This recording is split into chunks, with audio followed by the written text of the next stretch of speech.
எஸ்ஐயா அதிகாரம் 42. இதோ என் ஊழியர், அவருக்கு நான் ஆதரவு அளிக்கிறேன். நான் தேர்ந்து கொண்டவர் அவர். அவரால் என் நெஞ்சம் பூரிப்படைகின்றது. அவருள் என் ஆவி தங்கும்படி செய்தேன்.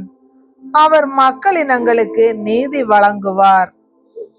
அவர் கூக்குரலிட மாட்டார், தம் குரலை உயர்த்த மாட்டார், தம் குரல் ஒலியை தெருவில் எழுப்பவும் மாட்டார். நெறிந்த நாணலை முறியார், மங்கி எரியும் திரியை அணையார். உண்மையாகவே நீதியை நிலைநாட்டுவார். உலகில் நீதியை நிலைநாட்டும் வரை அவர் சோர்வடையார், மனம் தளர மாட்டார். அவரது நீதி நெறிக்காக தீவு நாட்டினர் காத்திருப்பர். விண்ணுலகை படைத்து விரித்து மண்ணுலகை பரப்பி உயிரினங்களை தோன்ற செய்து அதன் மக்களுக்கு உயிர் மூச்சு தந்து அதில் நடமாடுவோருக்கு ஆவியை அளித்தவருமான இறைவனாகிய ஆண்டவர் கூறுவது இதுவே. ஆண்டவராகிய நான் நீதியை நிலைநாட்டுமாறு உம்மை அழைத்தேன். உம் கையை பற்றி பிடித்து உம்மை பாதுகாப்பேன். மக்களுக்கு உடன்படிக்கையாகவும் பிற இனத்தாருக்கு ஒளியாகவும் நீர் இருக்குமாறு செய்வேன். பார்வை இழந்தோரின் கண்களை திறக்கவும், கைதிகளின் தலைகளை அறுக்கவும், இருளில் இருப்போரை சிறையினின்று மீட்கவும் உம்மை அழைத்தேன். நானே ஆண்டவர், அதுவே என் பெயர். என் மாட்சியை பிறருக்கோ என் புகழை சிலைகளுக்கோ விட்டு கொடேன். முன்னர் நான் அறிவித்தவை நிகழ்ந்து விட்டன, புதியனவற்றை நான் அறிவிக்கிறேன். அவை தோன்றும் முன்னே உங்களுக்கு தெரியப்படுத்துகிறேன். ஆண்டவருக்கு புதியதொரு பாடல் பாடுங்கள். உலகின் எல்லையெங்கும் அவர் புகழ் பாடுங்கள். கடலில் பயணம் செய்வோரே, கடல் வாழ் உயிரினங்களே, தீவு நாடுகளே, அவற்றில் குடியிருப்போரே, அவரை போற்றுங்கள். பாலை நிலமும் அதன் நகர்களும் கேதாரியர் வாழ் ஊர்களும் பேரொலி எழுப்பட்டும். சேலா வாழ் மக்களும் மகிழ்ந்து பாடட்டும்.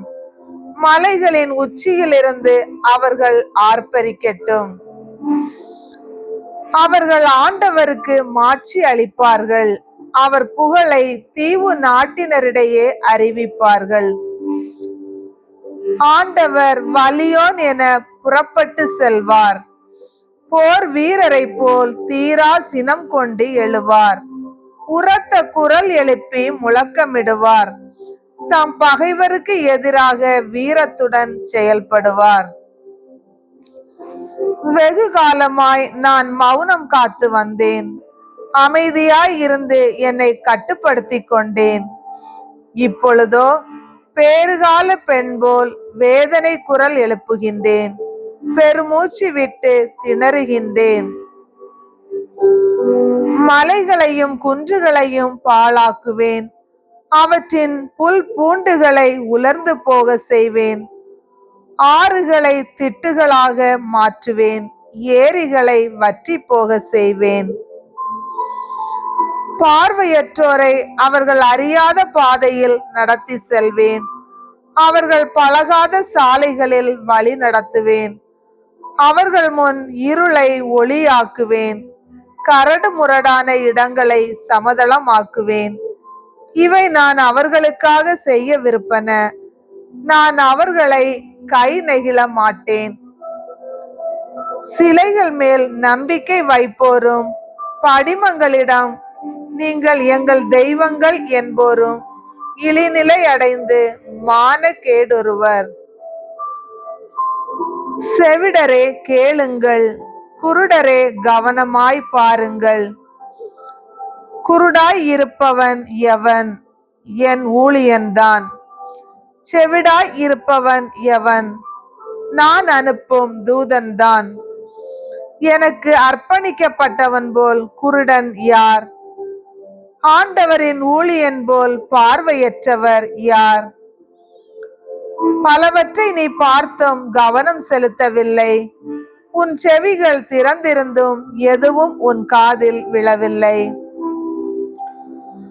ஆண்டவர் தம் நீதியின் பொருட்டு தம் திருச்சட்டத்தை சிறப்பித்து மேன்மைப்படுத்த ஆர்வமுற்றார். ஆனால் இந்த மக்களினம் கொள்ளையடிக்கப்பட்டு சூறையாடப்பட்டது. அவர்கள் அனைவரும் குழிகளில் சிக்கினர், சிறைச்சாலைகளில் அடைக்கப்பட்டனர்.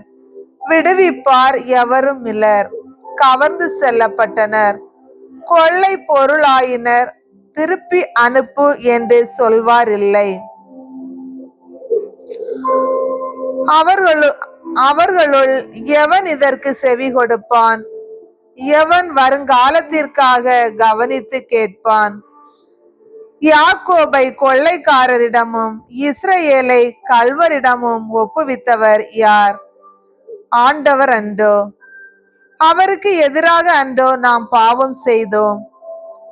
மக்கள் அவருடைய நெறிகளை பின்பற்ற விரும்பவில்லை, அவரது திருச்சட்டத்திற்கு கீழ்ப்படியவில்லை. ஆகவே அவர் அவர்கள் மேல் தம் கோப கனலை கொட்டினார். கடும் போர் மூண்டது, அவரது சினம் அவர்களை சூழ்ந்து பற்றி எரிந்தது. ஆயினும் அவர்கள் உணரவில்லை. அவர்களை நெருப்பு சுட்டெரித்தது, ஆயினும் அவர்கள் சிந்தையில் கொள்ளவில்லை.